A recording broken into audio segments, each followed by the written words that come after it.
L'Ukraine célèbre son indépendance ce 24 août, mais le pays est en état d'alerte alors que l'invasion russe a atteint le cap des 6 mois.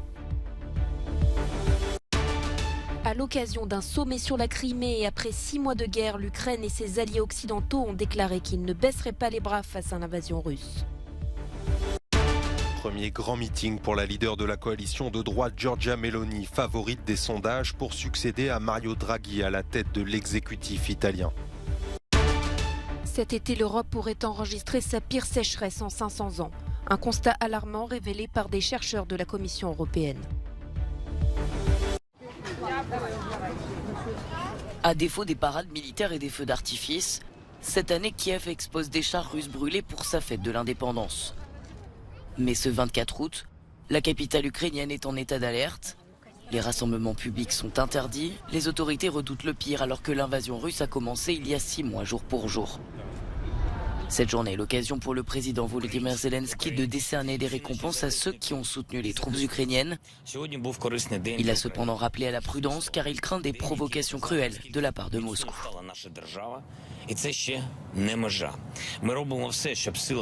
Les forces armées ukrainiennes, nos services de renseignement et nos services spéciaux feront tout pour protéger la population, autant que faire se peut. Et nous répondrons certainement à toute manifestation du terrorisme russe. Mais merci de respecter scrupuleusement les règles de sécurité. Veuillez respecter le couvre-feu. Faites attention aux sirènes.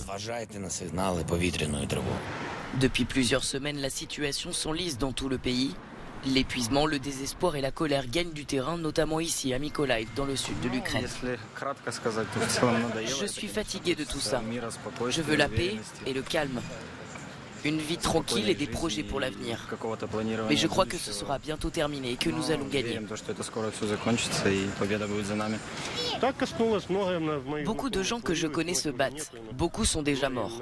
Beaucoup sont soignés et ne retourneront pas sur la ligne de front parce qu'ils ont perdu leur père.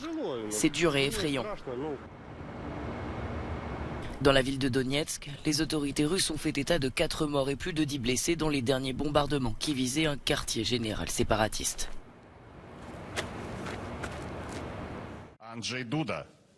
Au moment d'entrer dans son 7e mois de guerre, l'Ukraine a rassemblé ses plus fervents soutiens.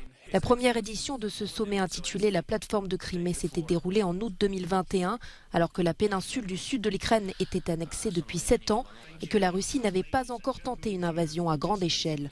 Cette fois, le gouvernement ukrainien a voulu montrer qu'aucun fléchissement n'était à l'ordre du jour. Cela a commencé avec la Crimée et cela se terminera avec la Crimée. Et c'est vrai, j'y crois à 100%, que pour vaincre la terreur, pour rendre les garanties et la sécurité à notre région, à l'Europe, au monde entier, il est nécessaire de remporter la victoire contre l'agression russe. Il est nécessaire de libérer la Crimée de son occupation. Face aux rumeurs concernant un référendum sur le rattachement d'une nouvelle région ukrainienne à la Russie, la Commission européenne a rappelé qu'elle considérerait toujours illégales ces actions et le chef de l'OTAN a renouvelé le soutien des 30 membres de l'Alliance. Nous ne reconnaîtrons jamais l'annexion illégale de la Crimée et de Sébastopol par la Fédération de Russie. Nous sommes profondément préoccupés par les violations des droits de l'homme dans la péninsule de Crimée. Les disparitions, la torture, les meurtres ou encore la persécution des Tatars de Crimée. Nous devons maintenir notre soutien à l'Ukraine sur le long terme afin qu'elle s'impose comme une nation souveraine et indépendante. Une Ukraine forte, stable et indépendante est essentielle à la sécurité euro-atlantique. Kiev et Washington ont tous deux annoncé craindre une intensification des attaques autour de la fête de l'indépendance de l'Ukraine, qui a lieu ce mercredi. La guerre en Ukraine ne fait pas que prendre des vies. Elle chamboule aussi l'avenir de toute une population. Il y a 6 mois, Denis Zouknik était un présentateur radio et télé réputé. Il est à présent conducteur de VTC. Le danseur et chorégraphe Oleski Bousko se produisait à Moscou. Il a aujourd'hui troqué ses chaussons pour des chaussures de chantier. Les carrières de ces trentenaires ont été stoppées net en pleine ascension, des choix forcés pour soutenir leur entourage.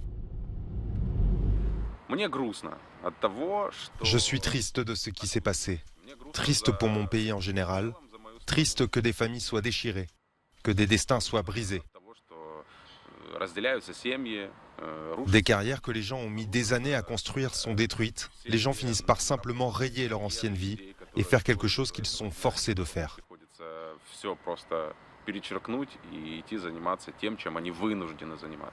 Nikita Primenko, qui avait déjà fui le conflit dans le Donbass en 2014, a aussi dû se reconvertir. Dans la capitale, il est passé de cadreur pour des productions importantes à réparateur de motos dans un garage. Le biologiste Yevgen Yelpitiforov est surnommé le gardien des clés. Il a passé ces derniers mois à arpenter les rues des banlieues de Boutcha et Irpin autour de Kiev pour surveiller les maisons de ses amis qui ont fui. Si j'étais à la place de ceux qui m'ont demandé de garder leurs clés, je ne penserais probablement pas à rémunérer la personne qui fait ça pour moi. Ce sont tous mes amis. Toutes les clés que j'ai retrouvées appartiennent à des connaissances. Ce sont leurs appartements. Les hommes ne sont pas les seuls à avoir subi ces changements de carrière. De nombreuses femmes ont pris les armes pour la première fois de leur vie.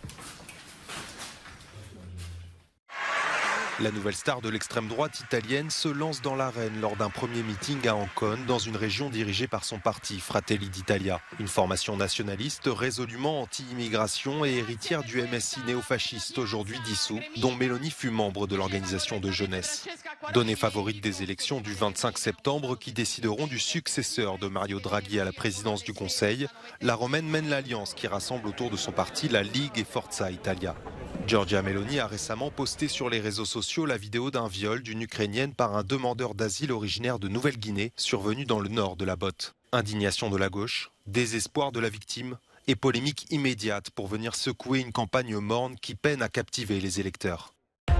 Plus de 1300 migrants ont traversé illégalement la Manche vers le Royaume-Uni ce lundi, un record depuis 2018. Parmi les passagers de 27 embarcations de fortune, plusieurs enfants en bas âge. Malgré une météo favorable ce jour-là, la traversée de la Manche reste très périlleuse. Selon le ministère britannique de la Défense, 22 600 personnes sont entrées par cette voie depuis le début de l'année dans le pays. Un coureur qui participait à une des épreuves de course en montagne organisée par l'Ultra Trail du Mont Blanc est décédé dans un accident dans la nuit de lundi à mardi. Les causes et les circonstances de son décès demeurent inconnues. Le trailer participait à une épreuve d'ultra-endurance par équipe de 300 km de long et 25 000 mètres de dénivelé positif. Tous les participants ont été informés du drame et l'épreuve maintenue.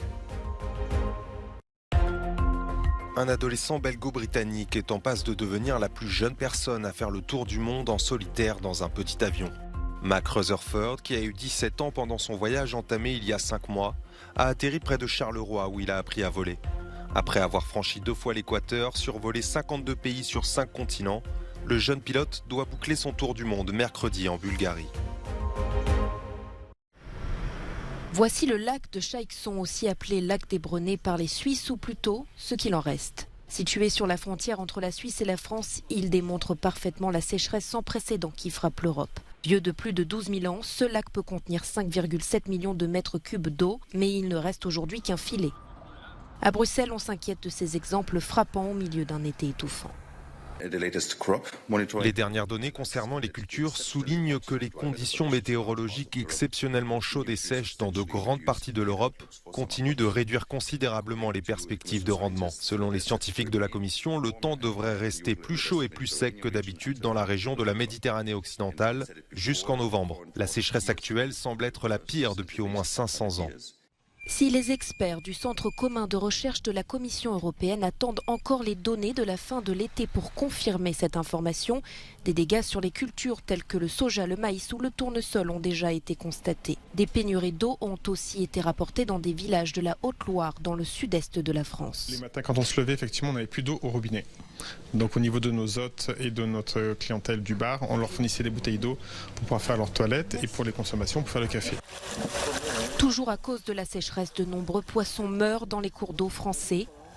Il y a quelques jours, 10 tonnes de poissons ont été retrouvés morts asphyxiés dans un étang de la Loire. Les feux de forêt ont aussi ravagé l'Europe cet été. Selon la Commission européenne, 47% de l'Union européenne est toujours en état d'avertissement de sécheresse et 17% du territoire est en état d'alerte.